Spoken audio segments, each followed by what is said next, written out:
দুনিয়ার মধ্যে কিছু পাই বা না পাই, দুনিয়ার মধ্যে যত কষ্ট হোক না কেন, যদি আল্লাহ তার রাসূলের আদেশ মোতাবেক চলতে পারি, জীবন যাপন করতে পারি, তাহলে দুনিয়ার মধ্যে কিছু পাই বা না পাই, কাল কিয়ামতের ময়দানে মহান আল্লাহ তাআলার পক্ষ থেকে ইজ্জত পাবো, সম্মান পাবো, রবের দয়ায় জান্নাতটাও পেয়ে যাবো। সবাই বলুন না সুবহানাল্লাহ।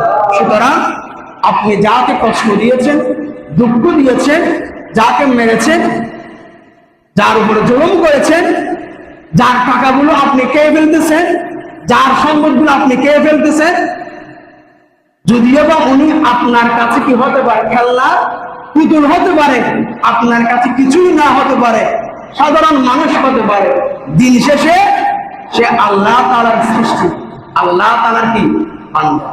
সুতরাং মহান আল্লাহ তাআলা বলতে লাগলেন, বান্দার চোখের পানি আল্লাহ তাআলা কি করতে পারে না, সইতে পারে না। আল্লাহ তাআলা বলতে লাগলেন, বান্দা যদি কান্না করে তাহলে আমি আল্লাহর জন্য কি করবে, কান্না করব। বান্দা যদি কান্না করে আমার হাবিব মুস্তাফার প্রেমে পড়ে কান্না করবে।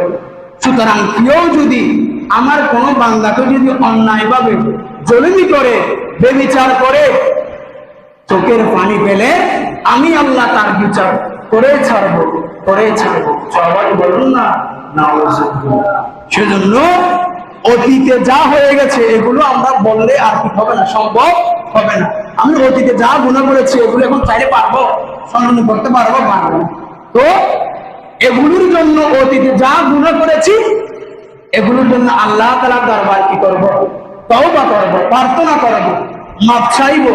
তো আজ থেকে মৃত্যুর আগ করে যতদিন আল্লাহ তাআলা আমাকে হায়াত দিবে, এতদিন ভালো কাজের মধ্যে থাকার জন্য, ভালো কাজের মধ্যে সাহায্য সহযোগিতা করার জন্য, ভালো কাজের মধ্যে নিজের ব্রেন কাটানোর জন্য, মসজিদ মাদ্রাসাকে নিয়ে পড়ে থাকার জন্য, মসজিদ মাদ্রাসার মধ্যে দান করার জন্য, অসহায় দরিদ্রকে দান করার জন্য, মেয়ে বিয়ে দিতে পারতেছে না গরিব, ওনাকে টাকা দিয়ে ওনার মেয়েকে বিয়ে দেওয়ার জন্য মহান আল্লাহ তাআলা আমাদের প্রত্যেককে সেই তৌফিক দান করুন। সকলে বলুন সালাতু ইয়া রাসূলুল্লাহ।